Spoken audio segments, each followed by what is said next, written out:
Suspect has been identified by the FBI as they investigate this act of terrorism on the Bourbon Street attack. Now, for those of you that may not be aware, there was a fucking moron that decided to drive a truck and kill pedestrians in New Orleans a few days ago. Let's read up on it a little bit, Solutionaries. At least 15 people are dead and dozens injured as in New Orleans, as a driver plowed a pickup truck into a crowd of New Year's revelers on Bourbon Street, police and city officials said. The FBI is investigating the incident as an act of terrorism. I saw some of y'all like bitching about the chick that was trying to keep it under wraps initially without scaring people too much, that she called it an event and not an act of terrorism. We'll save it for the semantics bowl, guys. But nonetheless, it was horrific. It was horrific. Let's read a little bit more on this. The man accused of this deadly New Year's attack has been identified as Shamsud Din Jabbar. Law enforcement sources confirmed the suspect's identity to Fox 8 just before noon on Wednesday, January 1st. FBI later confirmed the identity. Jabbar is accused of intentionally driving a pickup truck. It's not a fucking accusation. He fucking did it. But I get it. Legality, right? Through barricades into a crowd of pedestrians on Bourbon Street near Canal Street early Wednesday morning. Truck used in the attack had a Texas license plate and was carrying an ISIS flag. According to the FBI, a handgun, an AR-style rifle, just say it's a fucking AR, and improvised explosive devices, IEDs, were found inside. Investigators have reviewed video showing 3 men and a woman placing an improvised explosive device in connection with the car attack. That's according to a Louisiana State Police bulletin obtained by the Associated Press. Officials say they are aggressively pursuing leads to track down any co-conspirators. According to Fox News, truck was tracked crossing the southern border into the U.S. at Eagle Pass, Texas, in November. The person who crossed the border with the vehicle in November is not believed to be the attacker. The Pasadena Police Department has told local news outlets it is assisting in the investigation. Now, I want to be very clear. There's questions about this. There's questions all around the place about this. Like, okay, was it a terrorist attack? Obviously. Now, I have some pushback about that y'all definition of terrorism might be different than mine. Setting up things by the government, going into an election season, going into threatening people, scaring people, that's still a form of terrorism. So the conversation about, is it terrorism by government-sponsored situations? I know that sounds conspiracy theory of me, right? However, these things have existed before. Operation Northwoods, insert, pull out the file, right? So there's questions about that. Are some of these people just ISIS sympathizers because the United States government has been all over the place tearing shit up, and then they get radicalized by people joining the military, going over there and seeing some of the destruction? That's a legitimate question.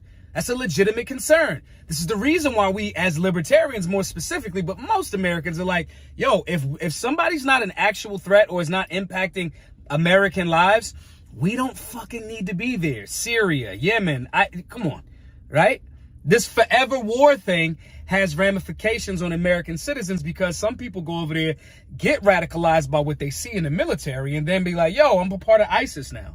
ISIS flag is a thing. So that's a legitimate question as well. Also, will we see more of this as we go into Trump's term? Now, mind you, this is just one story. And like, damn near, it's been like 2 days into the whole New Year's.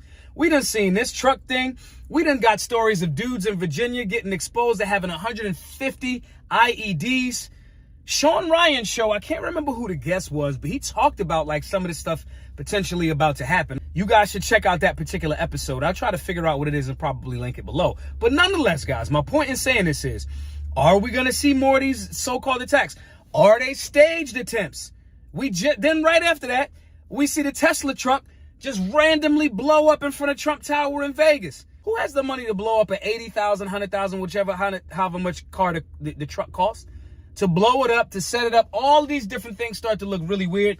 And I'm in a space where I don't trust government at all. So I'm not putting them beyond being the people behind this. The deep state might not like, Trump might like this, or it might be all cap, or it may be just lone gunmen operating on their own. Now, words coming out that this person did not work in tandem with other people as far as driving the truck to go kill a whole bunch of pedestrians. So that gives us some, whatever. But, I mean, we have to look at all of the particulars here.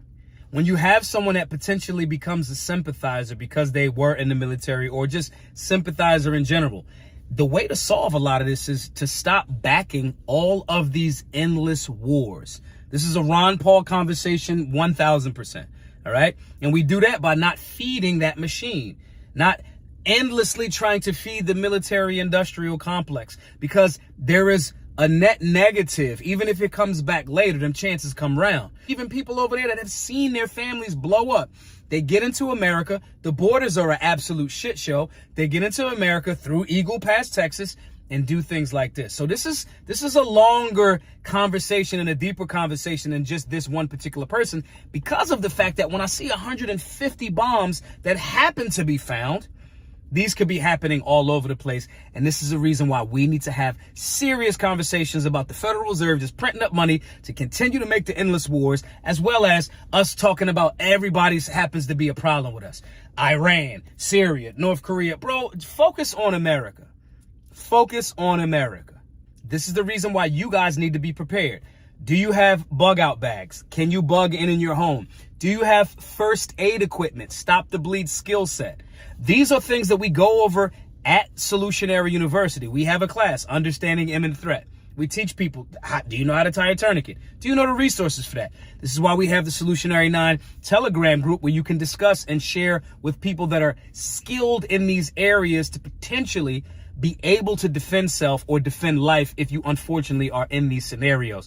Because regardless of where they're coming from, if you happen to be in one, you need to have the means and the skill set to either A, avoid it, or deal with it when you're in it if possible. So again, go over to solutionaryuniversity.org, sign up for a class, or be a $100 donor towards our overall Second Amendment work, and you get access to all of the classes: Understanding Imminent Threat, Civics, Firearms Basics, the group, all of those things for being a donor at the $100 level or more. Either way that you decide to do it, make sure that you get the skill set, that you're thinking about preparation.